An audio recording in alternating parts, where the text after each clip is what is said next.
Hello বন্ধুরা, start for cooking. Good morning সবাইকে। আপনারা কে কেমন আছেন? ভালো আছেন, সুস্থ আছেন হয়তো। অতিরিক্ত গরমে আমি কালকে একটু অসুস্থ ফিল করেছিলাম। এখন আমি কাঁচা কাঁঠালের তরকারি রান্না দেখাবো আপনাদের আজকে। আমি চিংড়ি মাছ ভেজে নিলাম। ইঁচড় আমি গতকালকে কেটে এটাকে সিদ্ধ করে ফ্রিজে রেখে দিয়েছিলাম ঠান্ডা হওয়ার পরে। তার কারণ কি, এখনই কেটে ওটাকে রান্না করার কোনো সময় নেই, যেহেতু কাজের লোকের খুব এখন প্রবলেম। কাজের মেয়ে ছিল, সে অসুস্থ ফিল করতেছে গরমে। আজকে ফোন করলাম, আজকে নাকি সে কাজে আসবে না। তো যাকে সেসব কথা, আমার ডাল রান্না করা আছে, পটল ভাজি করব, আর কুমড়ো চচ্চড়ি রান্না আছে, আর চিংড়ি মাছ দিয়ে কাঁঠালের ইঁচড় রান্না করবো। তো চিংড়ি মাছ দিয়ে আমি রান্না স্টার্ট করলাম। আমি কি কি ফোড়ন দেবো আপনাদের দেখাতে শুরু করি। স্টার্ট ফর কুকিং এ প্রথম হচ্ছে তেজপাতা দিতেই হবে, আর কয়েক টুকরো দারুচিনি, আর হচ্ছে জিরে ফোড়ন একটু বেশি করে, যেহেতু বেশি দেখেন জিরেটা কত সুন্দর লাল হয়ে গেছে। আমি অনেক রান্না করবো বলে বড় একটা কড়াই নিচ্ছি। এটা কাঁচা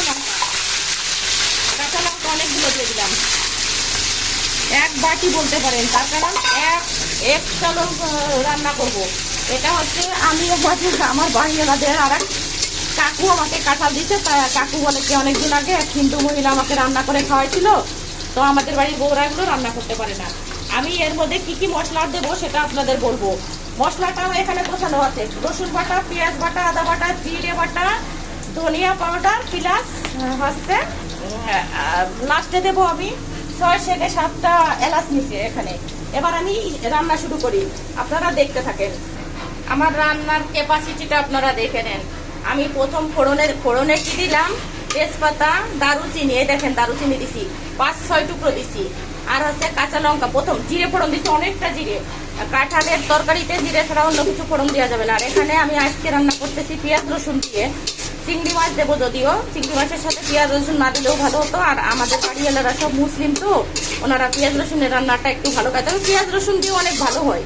আজকে রান্না একটু অসাধারণ হবে। আপনারা দেখতে পাচ্ছেন, অবশ্য বোঝার কথা যে আমার রান্নাটা কেমন হচ্ছে। দেখেন আমি পুরো কাঁঠালটা দেই নাই, আমি কিছুটা কাঁঠাল দিয়ে তরকারিটাকে সুন্দর করে কষিয়ে নিচ্ছি। কষিয়ে নিয়ে যখন এটা থেকে একটু ফ্লেভার বাহির হবে, মানে ঘ্রাণ বা সেন্ট বাহির হবে, দেখেন কতটা তেল দিছি। এর ভিতর আরো কাঁঠাল যাবে, অনেক কাঁঠাল। এই দেখেন কতটা কাঁঠাল, এটা যাবে এর ভিতর। আমি এর ভিতর এক্ষুনি দিয়ে দেবো। এটা আমার কষানো হয়ে গেছে, আর 1 মিনিট কষাবো। 1 মিনিট কষানোর পরে আমি পুরো কাঁঠালটা এখানে ঢেলে দেবো। আর আমি রান্নার জন্য ছোট্ট এক বোতল এই যে ঘি কিনে রাখি। আমি তো আসলে বড় লোক নই, এত বড় কৌটো কিনতে পারি না। 120 টাকা নেয়, এরকম কিনে রাখি, একটু একটু করে দেই। আজকে কাঁঠালের ইঁচড়ে আমি 1 চামচ ঘি দেবো লাস্টে।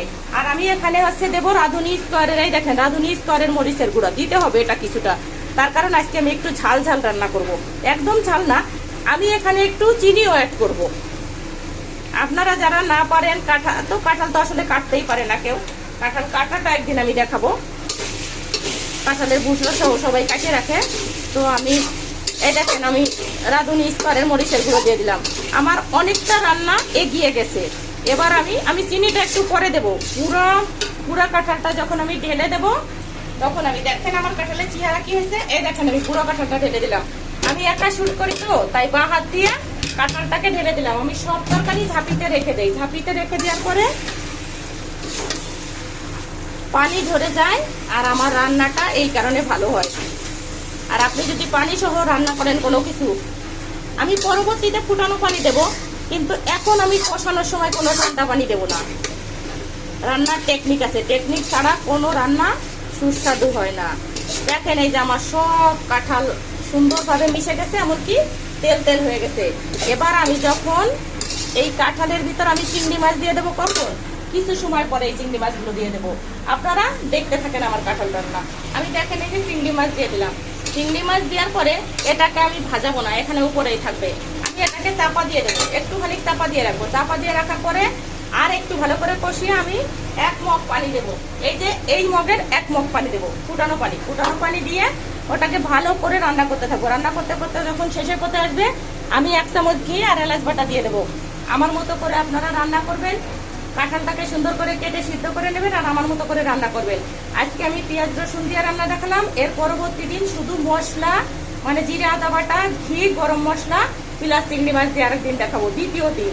তো আরেকজন আমাকে একটা কাঁঠাল দিতে চাইছে, পাট গবেষণা ইনস্টিটিউটের এক স্যার। তো সেই কাঁঠালটা যখন আনবো আপনাদের আমি নিরামিষ করে দেখাবো। তো আপনারা সবাই আমার রান্না দেখতে থাকেন।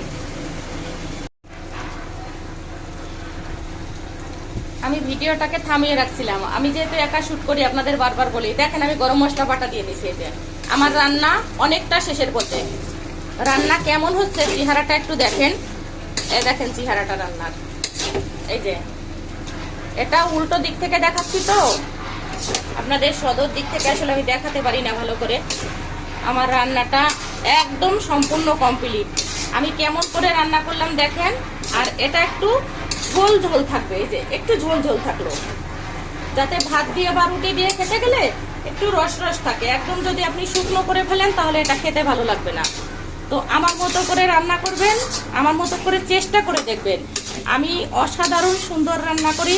আমার কাঁঠালের ইঁচড় প্লাস আমার যে যে রান্না আছে সব রান্নার অনেক প্রশংসা আছে দুনিয়া ভরে।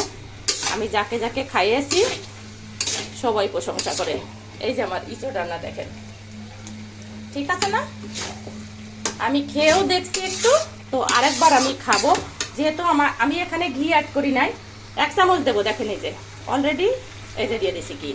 1 চামচের একটু বেশি পড়ছে, টি স্পুনের 1.5 চামচ পড়ছে। অনেকটা তরকারি তো, আর কাঁঠালের ইঁচড় একটু তেল তেল না হলে বা ঘি না হলে কখনোই জমে না। এই দেখেন, দেখেন আমার কাঁঠালের ইঁচড়ের কালার। আমি এ বাটিটা ফ্রিজে রেখে দেবো। আমি একজন বাসায় একজন মানুষকে নিমন্ত্রণ করব খাওয়ার জন্য, এই জন্য বাটিটা রেখে দেবো। এই বাটিতে আমি আরেকজনকে দিব, এটাই আমি আরেকজনকে দিব, এটা আরেকজনকে দিব। তো আমার এই দেখেন আমার কাঁঠালের ইঁচড়। কাঁঠালের ইঁচড় আসলে উল্টো দিক থেকে দেখালে কালার বোঝা যাচ্ছে না। দেখেন কি সুন্দর কালার হয়েছে, একদম তেল তেল। রান্নাটা এত সুন্দর হয়েছে যে আমি নিজেই অবাক হয়ে যাই রান্না করে করে, যে রান্নাটা কি সুন্দর হয়েছে। সবাই আমার চ্যানেলটাকে ফলো করবেন, আমার পেজটাকে ফলো করবেন। আপনাদের কাছে আমার বিশেষ অনুরোধ রইল। আর যার যার কাঁঠালের ইঁচড় খেতে ইচ্ছে করে প্রত্যেকে আমার বাড়িতে একদিন করে আসুন, কাঁঠালের ইঁচড় খেয়ে যান। আমার পেজ আছে মিথিলা বোস বাংলায়, ময়ূরশ্রী তরেশী লয়াকার একটি স্পেস দিয়ে বউকা দন্তেশ। আর আমার ইউটিউব চ্যানেল আছে রীতানাগ RITA একটু স্পেস দিয়ে NAG। আমার রীতানাগ ডেইলি ব্লগ লিখার সাথেই সার্চ দিলে এসে যাবে। আমার চ্যানেলটাকে সাবস্ক্রাইব করতে ভুলবেন না। আমার পেজের পাশে থাকবেন, আমার চ্যানেলকে সাবস্ক্রাইব করে দেবেন। সবাইকে অনেক অনেক ধন্যবাদ। আমি মিথিলা বোস, আবারও আপনাদের শুভকামনায় আমি এখনকার মতো রাখছি। আজকে কাঁঠালের পেঁয়াজ রসুন চিংড়ি মাছ প্লাস মশলা সমেত হচ্ছে রান্না দেখালাম। এর দ্বিতীয় দিন দেখাবো একদম নিরামিষ চিংড়ি মাছ, আর হচ্ছে শুধু মশলা, আদা মশলা জিরে বাটা আর ঘি গরম মশলা দিয়ে রান্না দেখাবো। তো আজকের মতো এখানেই রাখলাম। আপনারা সকলে ভালো থাকবেন, সুস্থ থাকবেন, আমার চ্যানেলের পাশে থাকবেন। সবাইকে অনেক অনেক ধন্যবাদ।